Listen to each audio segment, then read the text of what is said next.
Ladies and gentlemen, I'm sorry, at this hour I'm talking about a complex topic, MRD from a pathologist's perspective. So I am an oncopathologist with substantial experience in a tertiary cancer hospital and a high-end molecular oncology lab. So I would just like to share the preliminary understanding of molecular of MRD. So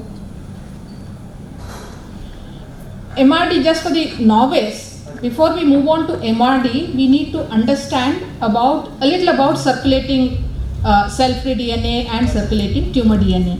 We know circulating cell-free DNA is released into the bloodstream, and this is a cumulative component of both tumor cells and cell-free DNA from WBCs. MRD is defined as the microscopic volume of tumor cells that remain after curative intent treatment. So please note, I am a pathologist. I am not going to talk about RFS and OS here. I will just talk from a diagnostic perspective.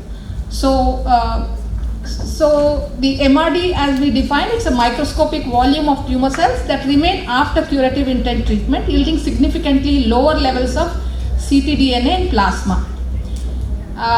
Why is it important? We know that it can, with the landmark presentation of Dr. Jean Tai in ASCO and ESMO, we know that this very important parameter has shown benefit with adjuvant therapy in colorectal cancer context. Now this same thing is being replicated in other cancers, and a lot of work has been done in NSCLC as well. Now before we move on to the MRD proper, the ctDNA lead time, we need to understand few small little terms. What is the ctDNA lead time? It is the median duration between positive ctDNA detection and recurrence. Limit of detection represents the lowest concentration or fraction of ctDNA that can be accurately identified. So if you take a 95% confidence interval, so the concentration of ctDNA is that which will be at 95% of clinical samples will be called positive. So that is what is the basic definition in a layman's term of limit of detection. The factors that affect the limit of detection. Why is it important? Because your MRD assay has to be sensitive. So all assays cannot be. So we will talk about how targeted panels versus whole genome sequencing might be different. So it is very important to understand which assay you are using for your MRD. So the factors that would affect the LOD performance are number of mutations tracked, the sequencing depth at mutant positions, and the input of the circulating tumor DNA. Now this is just a diagram to show you the what is the basic concept about about MRD. So you have we need to understand two things.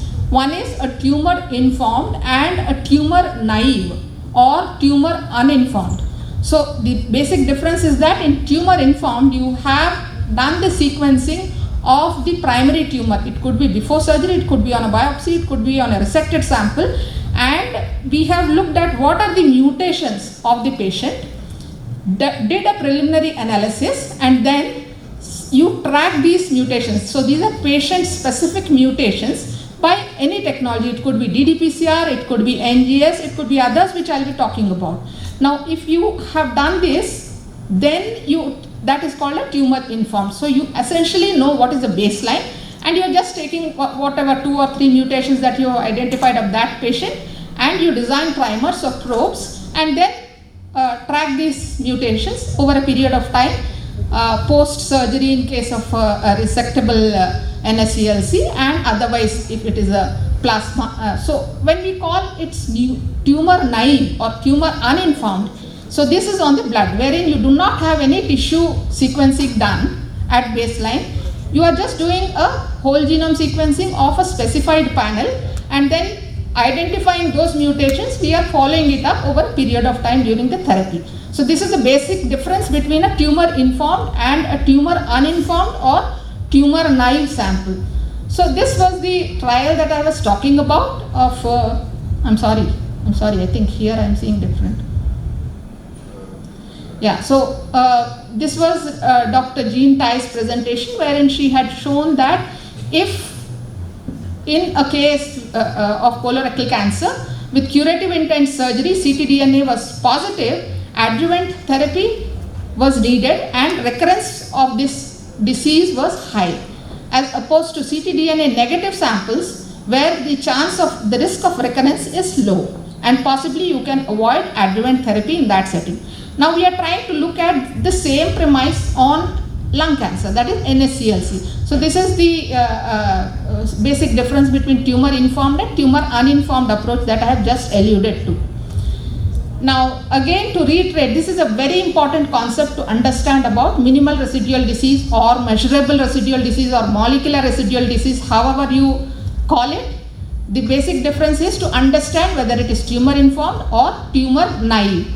So in tumor informed, again I am reiterating customization to an individual patient and ability to track multiple tumor specific mutations.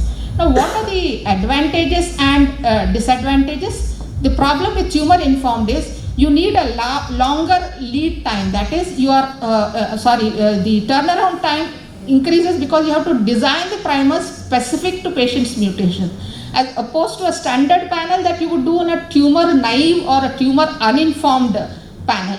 So there you are just going with a pre-selected panel, you are identifying some mutations and then you are tracking them along the path. So the turnaround time becomes shorter in tumor naive. So that is a basic difference between two, but the advantages are huge as far as tumor informed. So you would have heard of Signatera, which is a tumor informed approach. Now this is the timeline, I won't touch upon this. Suffice it to say that Dr. Chowdhury and Dr. Abush were the pioneers. In 2017, the TracerDx and CAP sequencing trials were established, and thereafter a host of other trials were initiated, and we are getting some very good results from all of these trials with relation to MRD.